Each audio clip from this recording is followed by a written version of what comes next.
The name of the award is Shanta Kabir Jnana Ratna Award. Awardee is Professor Dr. Lakshman Yadav, a very popular speaker, orator, and many more feathers to his cap for his outstanding contribution in the field of social sciences research and national leadership in support of the society. And recently he published a book what is called as professor की diary. एक दिन में I think 10,000 से ज्यादा copy चली गई. सो I request honourable मगन Sasane to do the honor. He is working for the social science research and the society since the student life, and still he is working, and you can see lot of videos in the YouTube and lot of interviews, and he is a international famous personality who is working committedly working for the society and social sciences research.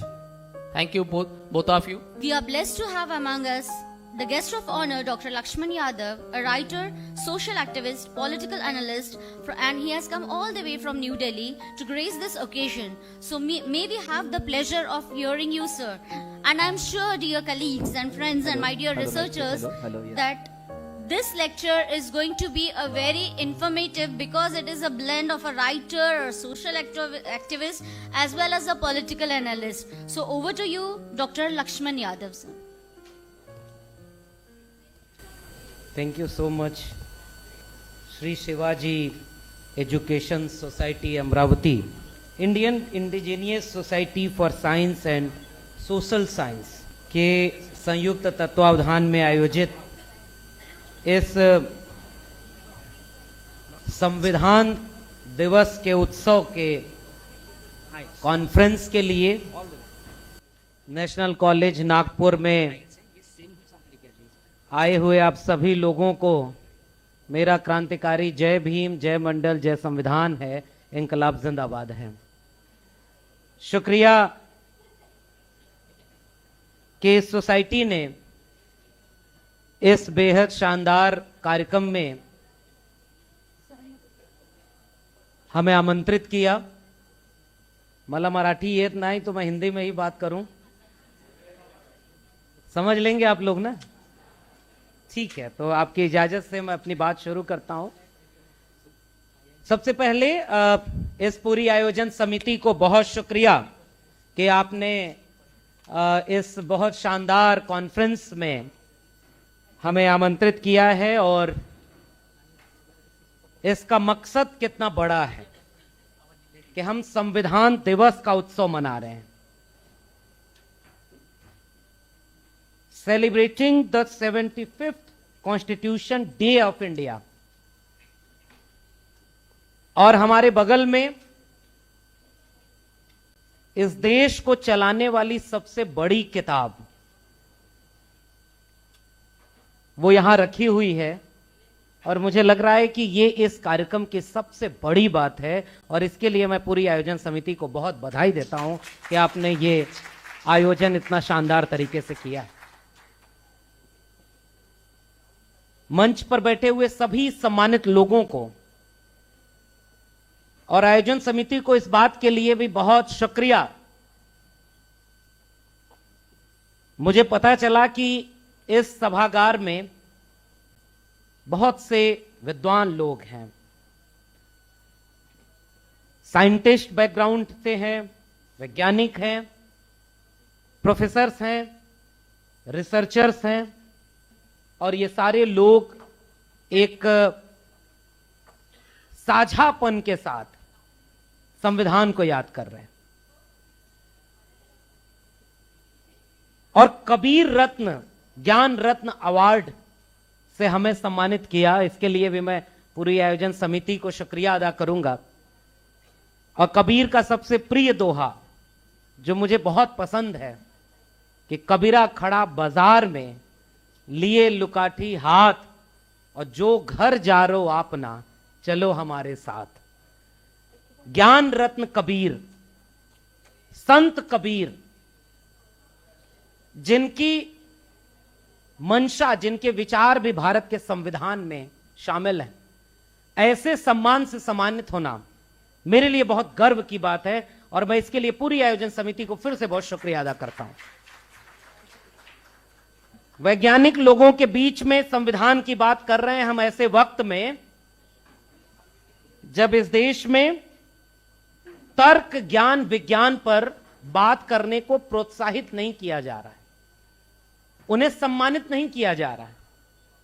अगर आप बुद्धि से, तर्क से सोच कर कुछ बोलेंगे तो आपकी बात शायद सुनेगा नहीं कोई।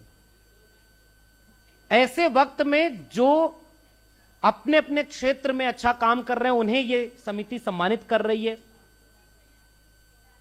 तर्क, विवेक और वैज्ञानिकता की बात कर रही है। बाबा साहब डॉक्टर भीमराव अंबेडकर के अगुवाई में जो इस देश का संविधान बना, उस संविधान के आर्टिकल 51A में यह एक सपना देखा गया था कि जब नया भारत बनेगा तो उसे भी हम वैज्ञानिक तार्किक चेतना पर बनाएंगे, उसके लोगों में हम वैज्ञानिक चेतना भरेंगे। और वैज्ञानिक लोगों के बीच में मैं एक सवाल आपसे पूछता हूं कि इस समय बहुत कुछ खतरे में है, और अगर आप समझ जाएं तो इसका जवाब दीजिएगा। यहां खड़े होकर के एक सवाल पूछ रहा हूं कि अगर वाकई कोई चीज खतरे में है तो वो लॉजिक खतरे में है, तर्क खतरे में है, विज्ञान ही खतरे में है। और उसका सबूत यह है कि सोशल मीडिया पर कुछ दिन पहले एक वीडियो वायरल होती है कि जो वैज्ञानिक लोग भी नहीं खोज पाए शायद, कि गोबर में भी बहुत पौष्टिक चीजें होती हैं, इसलिए सुबह शाम थोड़ा गोबर खाना चाहिए। मुझे नहीं पता कि इसका जवाब वैज्ञानिकों ने क्या दिया, जनता ने क्या दिया, देश में बाकी लोगों ने क्या दिया, लेकिन कॉमन सेंस मुझे यहां से समझ में आता है कि गाय का बछड़ा भी जानता है कि गोबर खाने वाली चीज नहीं है। यह लॉजिक है। ऐसे वक्त में जब दुनिया भर में खुदाई हो रही है कि जमीन के नीचे कहां रिसोर्सेज हैं, रॉ मटेरियल्स है, मिनरल्स हैं, हमारे देश में खुदाई हो रही है कि किस इमारत के नीचे मंदिर है। ऐसे वक्त में मुश्किल भरा सवाल है, लेकिन अब कम से कम आपने इतना मौका दिया और कबीर रत्न से सम्मानित किया, तो कबीर होने का मतलब यह है कि सच कहने का जोखिम उठाया जाए। साधो ऐसा जग बौराना, संत कबीर आज से 700 साल पहले कह गए कि साधो ऐसा जग बौराना, साच कहो तो मारन धावे, झूठे जगपति आना। इसका हिंदी में मतलब केवल इतना है कि ये इस समाज में ऐसी मूर्खता फैल रही है। बौराना हमारे यहां भोजपुरी का शब्द, मैं यूपी का रहने वाला हूं, आजमगढ़, तो वहां बौराना आम के फल लगते हैं जब, तो यह कहा जाता है कि आम बौरा गया है। और हमारे यहां भाषा में जब यह प्रयोग हुआ तो उसका अर्थ है कि वो सनक गया है, पागल हो गया है। कबीर क्या लिख रहे हैं कि ऐसा जग बौराना, साच कहो तो मारन धावे। अगर आप सच कहेंगे तो आपको मारने दौड़ेगा, और झूठे जगपतियाना, और झूठ बोलेंगे तो तुरंत यकीन कर लेगा। इतने प्रोफेसर्स और साइंटिस्ट कम्युनिटी के सामने खड़ा होकर मुझे लगता है कि मुझे अपनी पहली चिंता आपसे साझा करनी चाहिए कि हम अभी जब चेयरमैन साहब डीपी गोगले साहब बोल रहे थे तो उन्होंने बड़ी एक शानदार बात कही कि इस सोसाइटी का, IISS सोसाइटी का मकसद लैब को लैंड से जोड़ना है। लेबोरेटरीज में जो रिसर्च हो रहा है उसे जमीन से जोड़ना है, किसान मजदूर से जोड़, आखिरी व्यक्ति से जोड़ना है। तो फिर आपने अगर इतना हिम्मत किया है और इतने महत्वपूर्ण विषय के लिए, क्योंकि आजकल तो वैज्ञानिक का फोटो आता है कि इसरो में भी कोई बड़ा प्रयोग होने वाला है, कोई लॉन्चिंग होने वाली है, तो पहले नारियल फोड़ा जाएगा। पता नहीं मतलब नासा वाले भी नारियल फोड़ते हैं कि नहीं, लेकिन सक्सेस रेट किसका ज्यादा है मुझे नहीं पता। हमारे यहां कुछ दिन पहले एक एक टेलीविजन पर तस्वीर आई, लाइव दिखाया टेलीविजन ने कि इस देश के रक्षा मंत्री जब विदेश में बना हुआ, ध्यान से एक एक वाक्य को समझिएगा, भारत में नहीं बना हुआ, विदेश के वैज्ञानिकों के द्वारा बनाया हुआ एक जहाज आया, राफेल, पता नहीं अब नाम भूल गए सब लोग, उसका वेलकम किससे किया? नींबू और मिर्ची टांग करके। जहां बना वहां नहीं नींबू मिर्ची टांगी गई, वहां बनाया, रिसर्च किया, अच्छा जहाज बनाया, करोड़ों रुपए में आपको बेच रहा है, आप खरीद रहे हैं उससे, लेकिन यहां नींबू मिर्चा टांगते हैं। इस कंट्राडिक्शन को आप कैसे देखते हैं, यह मैं आपके सामने एक प्रॉब्लम की तरह यह चीज रख के जा रहा हूं। हो सकता है सोल्यूशन मेरे पास बने, क्योंकि मेरा एक पॉइंट यहां से में, उसका एक डिग्री कॉलेज है, वहां 14 साल प्रोफेसर था। मैं हिंदी का विद्यार्थी, हिंदी का प्रोफेसर, और मुझे अच्छा लगा कि ये इंटरडिसिप्लिनरी कॉन्फ्रेंस है, तो 14 साल में प्रोफेसर रहा। उसके पहले हमने पढ़ाई की, इलाहाबाद यूनिवर्सिटी का मैं गोल्ड मेडलिस्ट रहा। यह बात अब इसलिए बताता हूं कि जब रिजर्वेशन इस देश में लागू हो रहा था तो कहा गया कि ये जो सुपर स्पेशल जोन है, रिसर्चर्स हैं, साइंस एंड टेक्नोलॉजी है, यहां रिजर्वेशन नहीं चाहिए, वरना मेरिट खत्म हो जाएगी। सही है कि गलत है? यह कहकर के रिजर्वेशन का विरोध किया गया कि यहां मेरिट की चिंता होनी चाहिए। आपके सामने जो शख्स बोल रहा है, यह अपने यूनिवर्सिटी का टॉपर ऑफ बैच रहा, उसका एकेडमिक परफॉर्मेंस इंडिकेटर में 100 में से 96 स्कोर रहा, उसके रिसर्च पेपर 3 चाहिए असिस्टेंट प्रोफेसर बनने के लिए, मेरे 9 पेपर प्रेजेंट हैं, आर्टिकल अगर बाकी सब जोड़ लीजिए तो 2 दर्जन रिसर्च बुक पब्लिश है, 14 ईयर टीचिंग एक्सपीरियंस है, और जब अपॉइंटमेंट होता है तो मेरिट नहीं देखी जाती, यह देखा जाता है कि यह बहुत सच बोलता है, यह हमारे हां में हां नहीं मिलाता, इसलिए इसको नौकरी से बाहर कर दिया जाए। यह रियलिटी है। और मेरे सामने भी एक मुश्किल थी। मेरे इंट्रोडक्शन में दोस्त ने बहुत अच्छी बात कही, जब वो अवार्ड, कबीर ज्ञान रत्न अवार्ड, आधी हिम्मत तो आपने कबीर ज्ञान रत्न अवार्ड देकर के हमारी बढ़ा दी है कि जब कबीर की बात है तो सच पूरा बोलना पड़ेगा। उन्होंने कहा कि आपने एक किताब लिखी प्रोफेसर की डायरी, मैं आपसे गुजारिश कर रहा हूं, ऑनलाइन मिलेगी, मेरी बुक है इसलिए मत पढ़िएगा।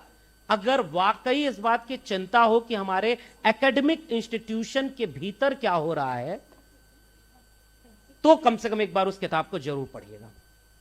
लगभग 50,000 किताबें बिक चुकी हैं। मुझे खुशी है कि उसका मराठी में भी ट्रांसलेशन हुआ है, 5 लैंग्वेज में आ चुकी है, गुजराती में आने वाली है। मेरी भी कोशिश थी कि गुजरात तक पहुंच जाए। तो उसका मकसद क्या है, उसका लिंक यहां जुड़ा। जब मैं यहां डाइस पर बैठा तो हमारे एक दोस्त आए और उन्होंने कहा कि नागपुर यूनिवर्सिटी ने अपने यहां एक पेपर इंट्रोड्यूस किया है sir.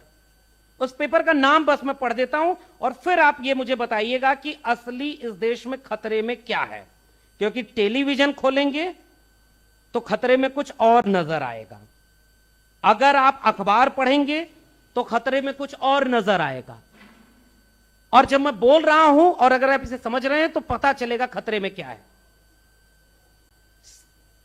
Compulsory subject in undergraduate course in Nagpur university under astronomy, name topic lies पंचजन Jyotish Shastra have been included. Compulsory paper क्या पढ़ाया जाएगा कि ज्योतिष एक विज्ञान है। तो वैज्ञानिक लोगों आप क्या करोगे, सच सच बताना। फिर रिसर्च लैब में एक एक हवन हो और मंत्र पढ़ के बता दिया जाए कि चांद पर पानी है कि मंगल पर पानी है, उसके लिए रिसर्च करने की क्या जरूरत? क्या अब इस सवाल, इस इंट्रोडक्शन के बाद नहीं पता चलता कि खतरे में क्या है? एग्जाम्पल नंबर 2, मैं हिंदी लिटरेचर का प्रोफेसर रहा, प्रोफेसर नहीं हूं, स्टूडेंट तो जिंदगी भर रहूंगा। स्टूडेंट होना कोई छीन नहीं पाएगा। लोग चाहते थे कि प्रोफेसर की नौकरी छीन लेंगे तो चुप हो जाएगा, बोलेगा नहीं, बहुत बोलता है, और वो भी ऐसी बात बोल देता है कि गोबर मत खाइए। बताइए, हम पूरी दुनिया को गोबर खिलाना चाह रहे हैं और ये करेंगे हलवा खाओ। तो मैंने अपनी किताब में एक लाइन लिखी सर कि जुल्म के साये में लब खोलेगा कौन, और हम भी चुप रहे तो फिर बोलेगा कौन? क्योंकि ये जो किताब हमारे बगल में रखी है, इस किताब का हमने फायदा लिया है, कॉन्स्टिट्यूशन ऑफ इंडिया। इस किताब के पहले सबको शिक्षा का मौका नहीं था। अब मैं अपने टॉपिक पर आ रहा हूं। कॉन्स्टिट्यूशन डे सेलिब्रेट कर रहे हैं। तो सेलिब्रेशन के दो फॉर्मूले हैं। हम डॉक्टर अंबेडकर की जो भी योगदान संविधान बनाने में हो, महात्मा फूले का योगदान हो, हम उनका महिमा मंडन करें। महिमा मंडन समझ रहे हैं ना? वही जो टीवी पर बैठ करके प्रधानमंत्री का किया जाता है।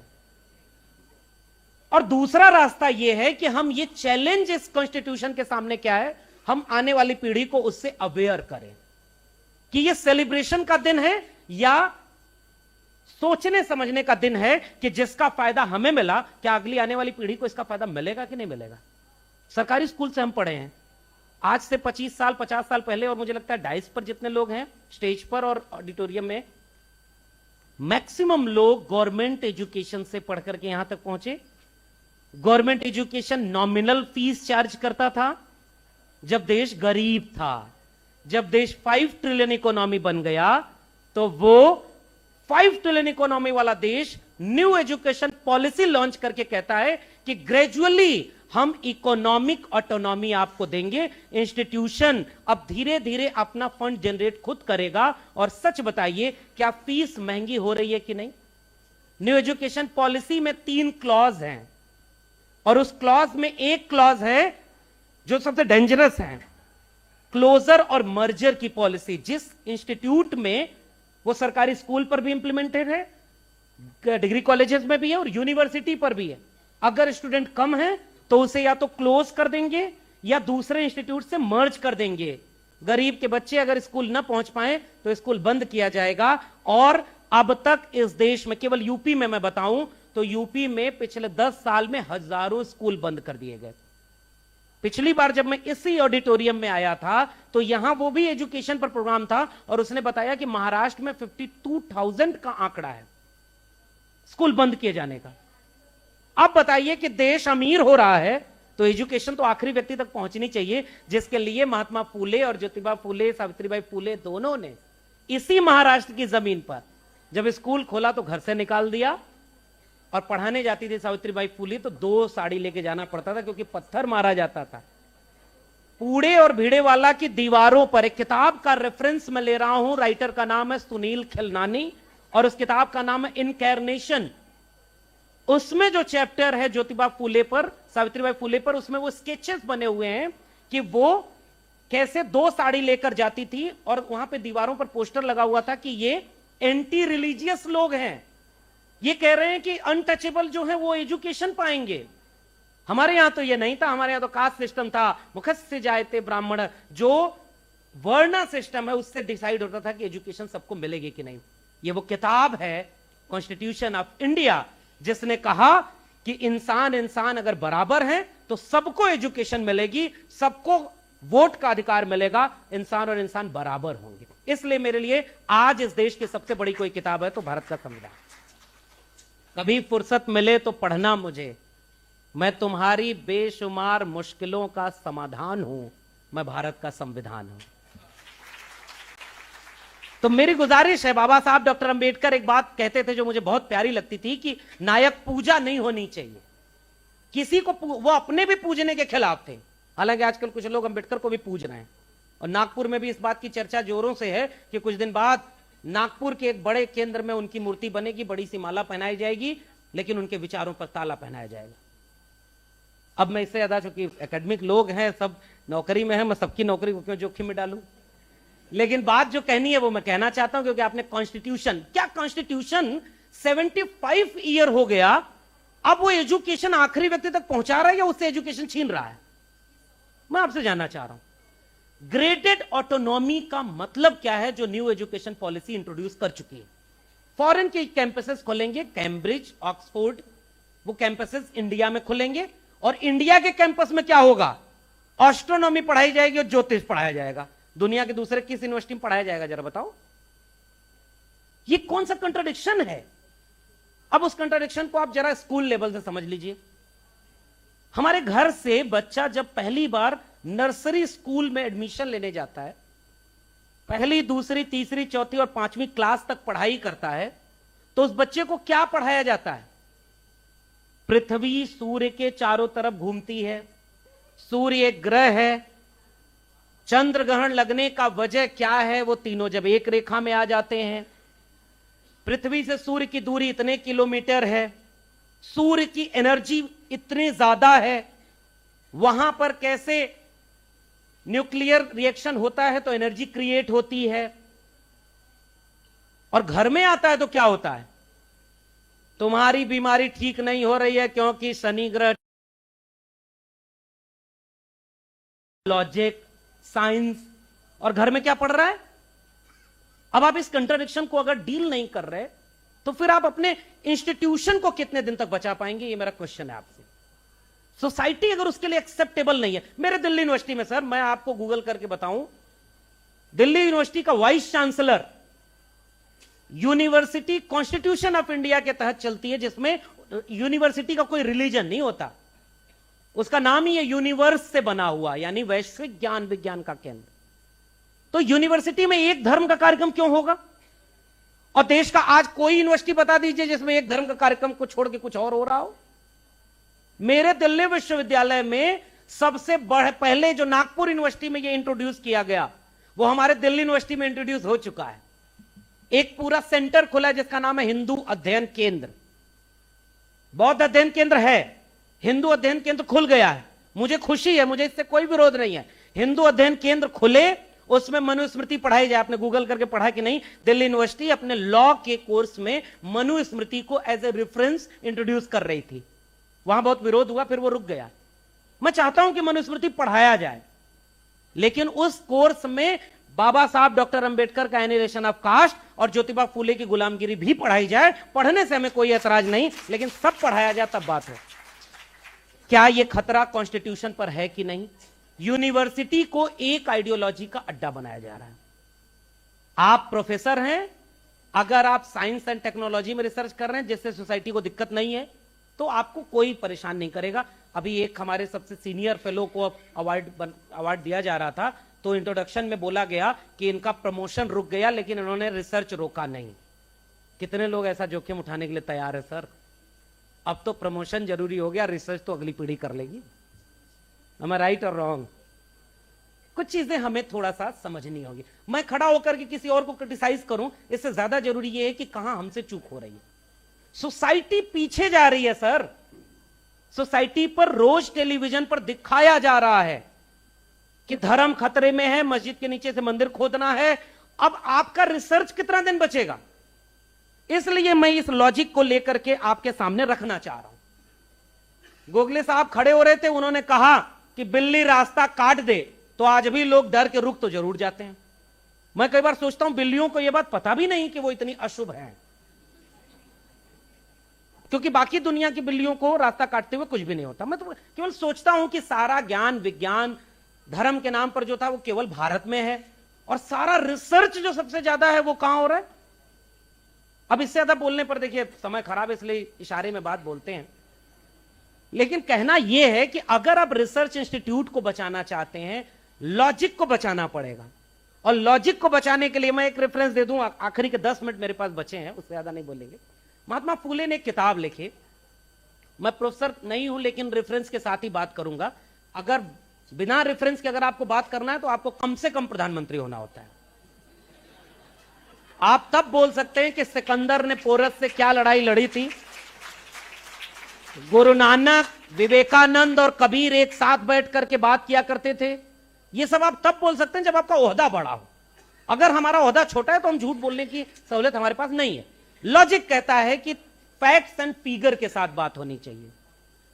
फैक्ट्स ये है कि ज्योतिबा फूले की किताब है जिसका नाम है तृतीय रत्न, कभी मिले तो पढ़िएगा।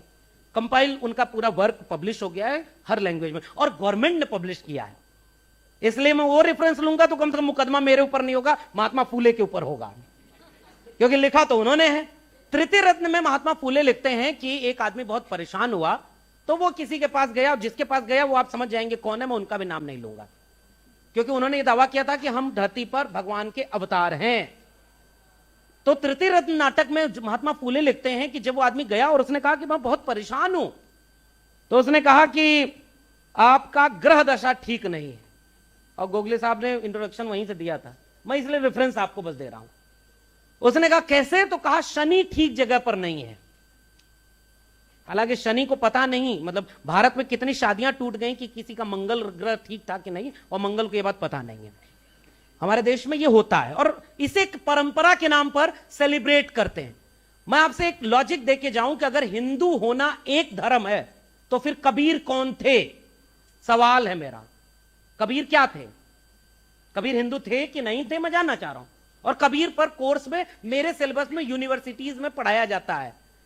और कबीर पूछते हैं कि तुम कद बाबन हम कद सूद, हम कद लोहू तुम कद दूध, एक बूंद ते सदबुत पन्ना, कौन बाबन कौन सूदा। हमने नहीं लिखा है, कबीर ने लिखा है। और कबीर इंट्रोडक्शन यूनिवर्सिटी के सिलेबस में है। जो तू बावन बाबनी जाया, आन बाट काहे नहीं आया, जो तू तुरक तुरक नहीं जाया, भीतर खतना क्यों न कराया, अरे इन दोन रान पाई, हिंदुन की हिंदुआई देखी, तुर्कन की तुर्काई। कबीर ने लिखा है, एक एक चीज एक्सप्लेन की है जो इस कॉन्स्टिट्यूशन के बेस में है, इक्वलिटी। और आपने कास्ट सिस्टम बना करके, हायरार्की बना करके एक डिवीजन पैदा कर दिया। कॉन्स्टिट्यूशन का मकसद था जोड़ना। इसलिए मैं कबीर को रेफरेंस में ले रहा हूं। वो आदमी बोलता है कि शनि ठीक जगह पे नहीं है। उसने कहा कैसे होगा, तो कहा एक वही काम कराना होगा, हवन 10,000 रुपया लगेगा। कहे पैसा तो नहीं है। कहा चलो अच्छा तुम्हारे लिए 50% डिस्काउंट, 5,000 में करा देंगे। और मैं रेफरेंस के साथ बोल रहा हूं, नाटक का नाम है तृतीय रत्न। लॉजिक कहां खतरे में आप समझिएगा। वो कहा इतना पैसा भी नहीं है, तो कहा अच्छा 1,000 दे दो, तो मैं जो है मंत्र दे के जा रहा हूं, जाप करते रहना, कल्याण हो जाएगा। उसने कहा कि भाई मेरे जेब में एक फूटी कौड़ी नहीं है। उस आदमी ने यूं जेब निकाला बाहर। दूसरा आदमी सामने खड़ा होकर बोला कि जब तेरे जेब में एक फूटी कौड़ी नहीं है तो जा बेटा, शनि तेरा कुछ नहीं बिगाड़ सकता। यह लॉजिक था ज्योतिबा फूले के पास, यह लॉजिक था डॉक्टर अंबेडकर के पास, लॉजिक था कबीर के पास, और सारा लॉजिक मिलाकर संविधान बनाया गया। और 75 साल बाद हमारा देश कहां जा रहा है? एक बाबा का हमने देखा कि उसके पास एक आदमी गया, कहा पत्थरी है, तो उसने आंख बंद किया, हवा में मंत्र पढ़ के ऑपरेशन किया, कहा देखो पत्थरी, का गायब। बाबा की जय हो। यहां पहुंच गया हमारा देश। अब आप क्या रिसर्च करेंगे लैब में? वहां रिसर्च हो गई। और दिक्कत यह नहीं है कि पहले फ्रिंज एलिमेंट ये सब बोला करते थे, पहले भी थे। अब उसे इंस्टीट्यूशन में इंट्रोड्यूस करके बड़े बड़े ओहदे पर बैठाया जा रहा है कि आप अपनी यूनिवर्सिटी में यह काम करिए। और जो SC ST OBC एम्प्लॉई हैं वो अगर बोलेंगे तो उनके ऊपर चार कमेटी बिठा दीजिए, उनका प्रमोशन रोक दीजिए, उनको इतना परेशान करिए कि सब हाँ में हाँ मिलाने लगे। ये मैं एक बात जो मुझे कहनी थी, जो सबसे इंपॉर्टेंट है, वो मैं कहना चाह रहा था। आखिरी में 2-3 चीजें संविधान की। संविधान शुरू कहां से होता है? इस देश में एक संविधान सभा बनी जब 2 साल 11 महीने 18 दिन, और आज तारीख है 30 नवंबर। आज से ठीक 5 दिन पहले बाबा साहब डॉक्टर भीमराव अंबेडकर ने 25 नवंबर 1949 को कॉन्स्टिट्यूशन असेंबली में एक सबसे शानदार स्पीच दी थी। और पढ़ना चाहिए हर एक व्यक्ति को। 25 नवंबर 1949 को डॉक्टर अंबेडकर की स्पीच पढ़नी चाहिए। डॉक्टर अंबेडकर उस स्पीच में बहुत सारी बातें कहते हैं कि मुझे खतरा है, डर है, कॉन्स्टिट्यूशन तो हमने अच्छा बना दिया, अगर इसे लागू करने वाले लोग अच्छे नहीं हुए तो कॉन्स्टिट्यूशन कागज का पुलिंदा रह जाएगा। मैं आपसे जानना चाहता हूं, 75 साल बाद माथा सब कॉन्स्टिट्यूशन पर झुका रहे हैं, लेकिन अगर वोट ही लुट जाएगा, और महाराष्ट्र वालों अभी कुछ ही दिन पहले का तो आपका अनुभव है, अब उससे ज्यादा क्या बोलूं? किसी को पता ही नहीं लग रहा था कि ऐसी आंधी चलने वाली। अब समझदार को इशारा काफी, वोट कहीं दे रहे हैं। अब मैं वो ले आना चाह रहा हूं जहां बाबा साहब ने कहा था कि हमने एक व्यक्ति एक वोट का अधिकार दे दिया, पॉलिटिकल इक्वलिटी। लेकिन पॉलिटिकल इक्वलिटी तभी सक्सेसफुल होगी जब सोशल एंड इकोनॉमिकल इक्वलिटी आएगी। और हमारा देश कहां पहुंच गया? 2024 में 25 करोड़ लोग 5 किलो अनाज पर जी रहे हैं। 100 अरबपतियों की सूची जो बन रही है उसमें एक भी शेड्यूल ट्राइब नहीं है, एक अपवाद में शेड्यूल कास्ट है, तो 1.5% में OBC है। बाकी अरबपति कौन है आप भी जानते हैं, और 5 किलो अनाज पर कौन गुजारा कर रहा है आपको अच्छे से पता है।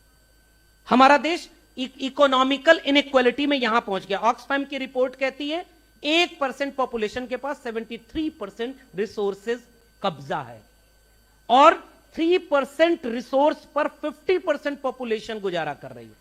क्या ये इकोनॉमिकल इक्वलिटी है? क्या ये संविधान का जश्न मनाने का समय है?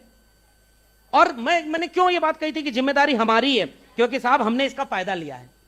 अगली पीढ़ी को हो सकता है एजुकेशन ही ना मिले, वो तो पैदा हो, एक हवन हो, तुरंत उनका पता चल जाए क्या बनोगे, क्योंकि इंस्टीट्यूशन में तो कुछ बचेगा नहीं।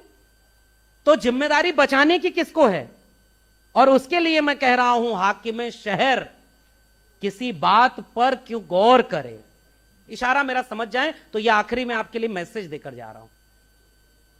हाकिम शहर क्यों किसी बात पर गौर करे, उसकी मर्जी है, जिसे चाहे उसे ठौर करे। सोचते सब हैं जरूरी है बगावत, लेकिन चाहते ये है कि आगाज कोई और करे। आज कोई नहीं चाहता कि डॉक्टर अंबेडकर उनके घर में पैदा हो जाए, क्योंकि हम प्रोफेसर हो गए तो हमारा बच्चा उस सरकारी स्कूल में तो कभी नहीं पढ़ेगा। हमारा भी होगा तो नहीं पढ़ेगा, और बचाने के लिए हम सरकारी स्कूल छोड़ रहे गरीबों के लिए। आज कोई ज्योतिबा फूले होने को तैयार ही नहीं। हम तो साहब इसलिए थोड़ा सा हिम्मत जुटा रहे हैं क्योंकि हमने नौकरी कुर्बान की है इसके लिए। बचा सकते थे, नौकरी बड़ा आसान था मेरे लिए, केवल चुप होना था।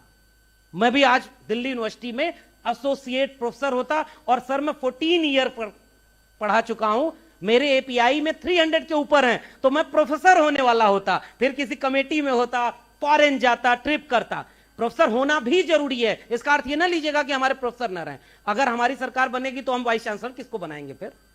इसलिए प्रोफेसर भी चाहिए हमें, लेकिन वो प्रोफेसर नहीं चाहिए जिसके लिए डॉक्टर अंबेडकर मिलिंद कॉलेज छोड़कर गए। तो आज पूछने वाला कोई नहीं है कि मिलिंद कॉलेज कहां है। आज कितने इंस्टीट्यूशन जो बने हैं वो कॉन्स्टिट्यूशन के मुताबिक चल रहे हैं। इसलिए मैं सर आखिर में कुछ पॉइंट्स आपके सामने छोड़कर जाना चाहता हूं। एक दो रेफरेंस। जब कॉन्स्टिट्यूशन शुरू हो रहा था, प्रेम्बल इसका, तो इस पर डिबेट हुई कि इसका पहला शब्द क्या होना चाहिए। कुछ लोगों ने कहा कि उसका शब्द शुरू होना चाहिए भगवान के नाम से, दूसरे ने कहा कि किसी और देवी देवता के नाम से। डॉक्टर अंबेडकर ने इस पर वोटिंग कराई।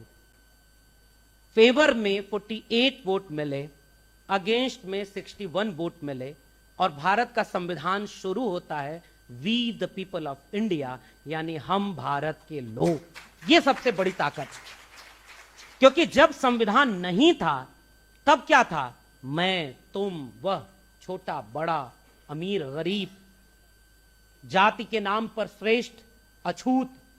और जब संविधान आया तो इसने एक सपना देखा था कि हम बनेंगे। हम का मतलब क्या है? हम सब एक होंगे। क्या सब 75 साल बाद अब फिर से हमको मैं तुम वह में नहीं बांटा जा रहा? जिस घर में आप पैदा हो गए, अगर गरीब, कमजोर, मजलूम, वंचित घर में पैदा हो गए, तो आपका बच्चा अब 5 लाख रुपए की फीस देकर आईएएस की तैयारी अगर नहीं कर सकता तो वह आईएएस नहीं बनेगा।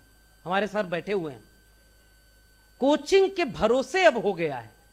अगर एक्सेप्शनल केस है कि कोई अपनी मेरिट पर बन जाए, कोई अगर आईआईटी में जाना चाहता है तो बताइए फीस कितनी है, मेडिकल की फीस कितनी है, कितने परसेंट हमारी पॉपुलेशन वहां जा पाएगी, और रूल कौन करता है, देश कौन चलाता है? प्रोफेसर, डॉक्टर, इंजीनियर, वकील, प्रोमिनेंट लोग। क्योंकि वो सोसाइटी को बाकी समाज, सर हम जब यहां बैठे हैं तो हमारी सोसाइटी के बाकी लोग, कोई रिक्शा चला रहा है, कोई सब्जी बेच रहा है, कोई खेत में काम कर रहा है, कोई मिल में मजदूरी कर रहा है, ताकि उसके घर शाम का चूल्हा जल जाए। उसको यह सोचने का फर्क नहीं है, समय नहीं है कि कॉन्स्टिट्यूशन ने क्या दिया और कॉन्स्टिट्यूशन खतरे में कैसे है। यह हमारी जिम्मेदारी, जिसका पेट भरा है, जिसके शरीर पर अच्छे कपड़े संविधान ने दिए हैं। हमने शिक्षा संविधान के रास्ते से पाई, और इसलिए मैं एक बात कह के जा रहा हूं कि संविधान अगर खतरे में है तो उसे बचाना उनकी जिम्मेदारी सबसे पहले है, जिन्होंने उसका सबसे ज्यादा लाभ लिया है। और इसलिए मैं कह रहा हूं संविधान में है क्या। हजारों साल पहले, ये लास्ट कंक्लूजन मैं ड्रॉ करना चाहता हूं, और यंगस्टर्स के सामने, और जितने कम उम्र के बच्चे हैं जो 12th या उसके ऊपर ग्रेजुएशन में होंगे, मेरी कोई भी बात आपको दिल पर नहीं लेनी है, क्योंकि पहली बात आपको अपने करियर के दिल पर लेनी है। आपको अभी क्रांति नहीं करना है, वरना करियर अगर नहीं बचा तो समाज अभी बदलने वाला तुरंत तो नहीं है। लेकिन समझदारी के लिए बस ये बातें आपसे हम साझा कर रहे हैं। बचाना उस पीढ़ी को है जो आगे खड़ी है। और इस पीढ़ी को बचाने के लिए, हमारी पीढ़ी को बचाने के लिए, मैं भी जब पढ़ता था तो मैंने कोई पॉलिटिक्स, आज तक मैंने कोई चुनाव नहीं लड़ा है, और मैं विवादित इतना हूं कि जहां जाता हूं परमिशन कैंसिल हो जाती है। क्यों? क्योंकि सच बोलना है और सच कहना आज के वक्त में मंजूर नहीं है। इसलिए मैं आपसे गुजारिश करके जा रहा हूं कि संविधान का मतलब क्या है। आज से हजारों साल पहले इस धरती पर तथागत बुद्ध थे, और बुद्ध को पहली रोशनी में इसलिए मानता हूं क्योंकि वो ज्ञान, प्रज्ञा और करुणा की बात करते थे, लॉजिक की बात करते थे। दुख है, दुख का कारण है, दुख का निवारण है, लॉजिक था। बुद्ध से पूछा किसी ने कि आपका सबसे बड़ा पैगाम क्या होगा, तथागत बुद्ध ने कहा किसी किताब में लिखा हो तो सच मत मान लेना, ढेर सारे लोग कहते हो तो सच मत मान लेना, किसी बहुत बड़े लोग कहते हो तो भी सच मत मान लेना, जो तुम्हें सच लगे वो उसे सच मानना। अप दीपो भव, यानी अपना दीपक स्वयं बनो। वो तथागत बुद्ध इस संविधान में शामिल है। इस देश में जब संतों का आंदोलन हुआ, संत कबीर पैदा हुए, संत रविदास पैदा हुए, जस केलन के पात पात में पात, तस मानुष के जात जात में जात, रविदास मानुष न जुड़े जब तक जात न जात। उस रविदास का आंदोलन और विचार इस संविधान में शामिल है। कोई छत्तीसगढ़ में गुरु घासीदास पैदा हुआ और उसने लिखा कि मनखे एक समाना, तो वो विचार इस संविधान में शामिल है। किसी सुदूर दक्षिण के केरल में कोई नारायण गुरु पैदा हुआ, कोई रामास्वामी नायकर पेरियार पैदा हुआ, कोई अयंकाली आया जिस सड़क पर अछूतों को चलने का अधिकार नहीं था, उस पर बैलगाड़ी से चढ़ करके घंटी बजाते हुए दौड़ गया कि ये जाति पात इंसान को बांटती है, ये बुरा है, इसको खत्म करो। उस अयंकाली का विचार इस संविधान में शामिल है। कोई और आगे बढ़ा तो कोई झारखंड का बिरसा मुंडा पैदा हुआ और उसने कहा कि ये जल जंगल जमीन हमारी है, हम इस देश के मूल निवासी हैं और आप खनिज लूट रहे हो हमारा और हमको कंगाल कर रहे हो। उस बिरसा मुंडा की आत्मा आज भी अगर है कहीं तो वो भारत के संविधान में शामिल है। जयपाल सिंह मुंडा संविधान सभा में खड़े होकर एक स्पीच देते हैं और कहते हैं कि हम सिंधु घाटी सभ्यता के वारिस हैं, हमें आप लोकतंत्र सिखाइए मत, हमसे लोकतंत्र सीखना है। वो जयपाल सिंह मुंडा इस संविधान में शामिल है। संत गाडगे कपड़ा पहनते थे, जो यंगस्टर्स हैं आप जाके गूगल करके पढ़ना, वो जो कपड़ा पहनते थे, हमारे कपड़े में सिलाई नहीं है ना, आज कोई फटा कपड़ा पहन करके और चकत्ती लगा के आ जाए तो आप कहेंगे अरे ये कहां से आ गया। शॉपिंग मॉल में घुस नहीं सकता सर, अगर उसका कपड़ा खराब हो तो चौकीदार अंदर घुसने नहीं देगा। एक नई वर्ण व्यवस्था उधर भी बन रही है, आपको समझ में आ रहा होगा। संत गाडगे से पूछा गया कि आप ये चिथड़ा कपड़ा क्यों पहनते हैं, तो संत गाडगे कहते थे कि मेरा समाज ऐसे ही तो बटा हुआ है, मैं सबको जोड़कर एक बनाना चाहता हूं, इसलिए ऐसा कपड़ा पहनता हूं। वो संत गाडगे की आत्मा इसमें शामिल है। संविधान संत गाडगे के सपनों का एक दस्तावेज है। संविधान छत्रपति शाहू जी महाराज के उस अधूरे सपने का एक मुकम्मल दस्तावेज है कि जब उन्होंने 1901 में जनगणना कराई अपने दरबार में, तो यह पाया कि 75 उच्च पदों में से 68 पदों पर वो लोग काबिज हैं जिनकी आबादी इस देश में 3% है और जिनकी आबादी 90% है, वो उनके दरबार में है ही नहीं। तो उन्होंने पहली बार रिजर्वेशन इंट्रोड्यूस किया छत्रपति शाहू जी महाराज ने। और आज जाति जनगणना की बात करिए तो जाति जनगणना नहीं होगी, कोई धर्म के नाम पर यात्रा निकालेंगे, लेकिन जातियां जिसमें समाज बटा हुआ है उसको खत्म करने के लिए कोई अंबेडकर ही पैदा होगा, तब लिखेगा एनिलेशन ऑफ कास्ट, जाति खत्म करो, तभी भारत का विकास हो सकता है। इसलिए संविधान में शाहू जी की विचार, फूले का विचार और डॉक्टर भीमराव अंबेडकर का सपना आज भी सांस ले रहा है। आखिरी कुछ वक्त हमारे पास बचे हैं, वरना अगर हम संविधान को महफूज नहीं कर पाए, और याद रखिएगा संविधान, मैं आजादी के 75 साल के पूरे होने पर कहता हूं, फक्र के साथ कहता हूं, इतना शानदार संविधान किसी और देश के पास नहीं है। इस संविधान ने सबको बराबर का हक दिया, इस संविधान ने इंसान को इंसान से जोड़ा है। इसलिए ये इतना ताकत जरूर रखता है कि कोई कह दे कि हमें इसे बदलना है, बदल नहीं पाएंगे। आप दूसरा संविधान तो लिख सकते हो, दूसरा अंबेडकर कहां से लाओगे जो लोगों को जोड़ करके इतना अच्छा संविधान दे पाता है। इसलिए लॉजिक खतरे में है, कॉन्स्टिट्यूशन ऑफ इंडिया खतरे में है, न कोई धर्म खतरे में है, न कुछ भी इस तरह का खतरे में है। बंटवारा हो रहा है और एजुकेशनल इंस्टीट्यूशन जिम्मेदारी होते हैं। जिस समय समाज पेट की आग बिटाने के लिए मजदूरी कर रहा हो, उस अपने समाज ने थोड़ा सा पढ़ा करके किसी को IAS बनाया, किसी को प्रोफेसर बनाया, किसी को इंजीनियर बनाया, डॉक्टर बनाया, तो डॉक्टर अंबेडकर को भी कहना पड़ा 1956 में कि हमारे पढ़े लिखे लोगों ने हमें धोखा दिया। Am I right or wrong? लेकिन मैं दूसरा भी इसमें जोड़ता हूं कि नहीं, पढ़े लिखे लोग कुछ समझदार भी थे। आज यहां ये सारे वही अंबेडकर को मानने वाले, संविधान को मानने वाले यहां इकट्ठा हैं और अपने सोसाइटी में जो अच्छा रिसर्च कर रहा है उसको बुलाकर उसे प्रमोट कर रहे हैं, उसको सम्मान दे रहे हैं। आपने मुझे भी सम्मान दिया और मैं बहुत शुक्रिया अदा करता हूं पूरी आयोजन समिति का। कबीर ज्ञान रत्न सम्मान मेरे लिए जितना गर्व का विषय है, उससे ज्यादा जिम्मेदारी का विषय है कि जब तक हमारे बोलने की ताकत बची रहेगी तब तक भारत के संविधान और संत कबीर के विचारों पर अपनी बात कहते रहेंगे। इसके लिए जो भी जोखिम उठाना होगा वो जोखिम उठाते रहेंगे। इसके लिए मैं जिम्मेदारी महसूस करके लेके जा रहा हूं और इसलिए मैं आपसे गुजारिश कर रहा हूं, कॉन्स्टिट्यूशन ऑफ इंडिया इतना मजबूत है कि उसे बदलने का अब कोई घोषणा नहीं होगी, याद रखिएगा, लेकिन भीतर के पन्ने खोखले कर दिए जाएंगे। कभी कोई ईवीएम मशीन के नाम पर, तो कभी किसी इंस्टीट्यूशन के पॉलिटिकल यूज मिसयूज के नाम पर आपका कॉन्स्टिट्यूशन भीतर से कमजोर हो जाएगा। आपके एजुकेशनल इंस्टीट्यूशन में नागपुर का एक कल्चरल ऑर्गेनाइजेशन का आदमी जाकर के टॉप की कुर्सी पर बैठेगा और कहेगा इस वाइस चांसलर को मैंने बनाया है, जो कहूंगा वो प्रोग्राम होगा, और आप चुपचाप वहां बैठे रहेंगे, आप कुछ कर नहीं पाएंगे क्योंकि हमारे लोग पावर में नहीं है। कॉन्स्टिट्यूशन पावर को रीडिस्ट्रीब्यूट कर रहा था और 75 साल पूरा होते पावर फिर से सेंट्रलाइज हो गया है। यह बात सबसे बड़ी चुनौती है और मुट्ठी भर लोगों के हाथ में फिर से पावर चली गई है। अगले कुछ वक्त और बचे हैं उसे बचाने के लिए, और बचाने के लिए केवल यही कहना, उठ जाग मुसाफिर भोर भई, अब रैन कहां जो सोवत है, जो सोवत है वो खोवत है, जो जागत है सो पावत है। केवल कहना यह है कि जितने एजुकेटेड कम्युनिटी है, प्रोफेसर, डॉक्टर, इंजीनियर, वकील, हम सब राजनीति नहीं कर सकते लेकिन अपने गांव मोहल्ले में जा सकते हैं। एक आखिरी किस्सा सुना दो सर, मेरा वक्त हालांकि पूरा हो गया है। डॉक्टर अंबेडकर से एक बार एक ब्यूरोक्रेट जो नया नया आईएएस बना था वो मिलने गया। उसने कहा कि बाबा साहब मैं आईएएस बना हूं, उसी अछूत बिरादरी से हूं जिससे आप आते हैं, मैं आपको बहुत बड़ी क्रेडिट है आपको मुझे आईएएस बनाने में, बताइए मैं आपकी क्या मदद कर रहा हूं। मैं मदद करने के लिए आया हूं। डॉक्टर अंबेडकर ने उससे कहा कि आप हमारी क्या मदद करेंगे, आप एक मदद हमारी कर दीजिए, आप अपने गांव जाते हैं। उन्होंने कहा नहीं साहब, गांव तो बहुत पिछड़ा है, वहां जाने का रास्ता नहीं है, गरीब है, कमजोर हैं। अब तो हमारा क्लास बदल गया ना, हमारा एक अच्छे जगह पे बंगला है, अब गांव छूट गया। डॉक्टर अंबेडकर ने उससे जो कहा था, ये मेरा पैगाम अपने लिए भी और आपके लिए। डॉक्टर अंबेडकर ने कहा कि इस महीने में 2 बार जो सरकारी गाड़ी बत्ती वाली मिली है उसमें बैठकर, अपना सरकारी कपड़ा पहनकर पूरे लाव लश्कर के साथ अपने गांव जाया करना, गांव घूम करके चले आना, ताकि तुम्हारे लोग जो गरीब हैं, भूखमरी में जी रहे हैं, उनको आत्मविश्वास मिले कि उनके बीच से भी कोई आईएएस बन के देश चला सकता है।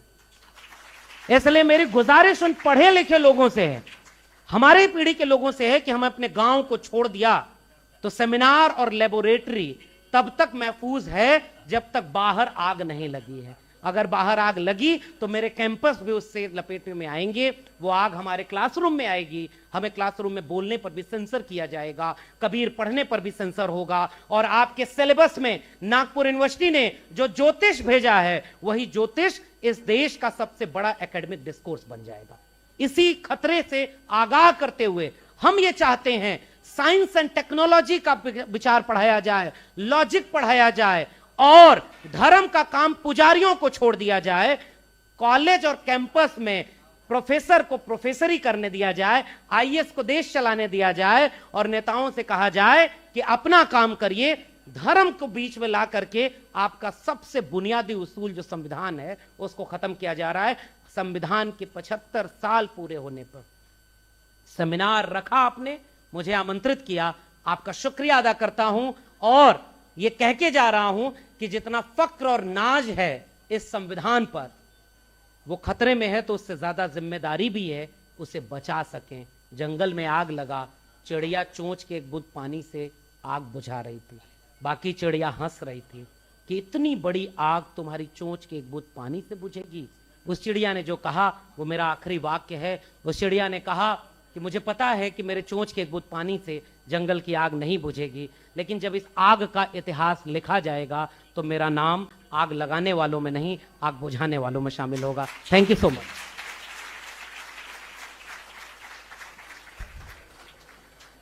what do I say? I'm really short of words. Doctor Lakshman Yadav ji, आपको कल तक हम सिर्फ प्रोफेसर्स डायरी ये देखकर यूट्यूब पर देखा करते थे और बहुत कुछ अगर सुनने का मन करता था तो बस इंटरनेट का सहारा लिया करते थे।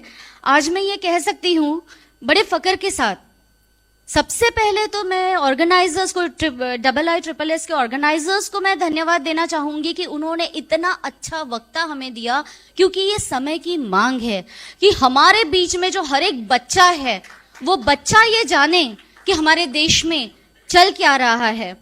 यादव जी ने बहुत खूबी के साथ हमारे समाज के हर उस जगह पर चोट की है, मैं चोट ही कहूंगी, डायरेक्टली इनडायरेक्टली उन्होंने हमें जो कहा है, जो बताया है, वो उन्होंने हमको बुद्धा से लेकर, अंबेडकर से लेकर, कबीर, संत गाडगे बाबा और सबके बीच में लाकर आज देश की और समाज की जो स्थिति है उससे अवगत कराया। इससे बेहतर इस कॉन्फ्रेंस के लिए लेक्चर और क्या हो सकता था।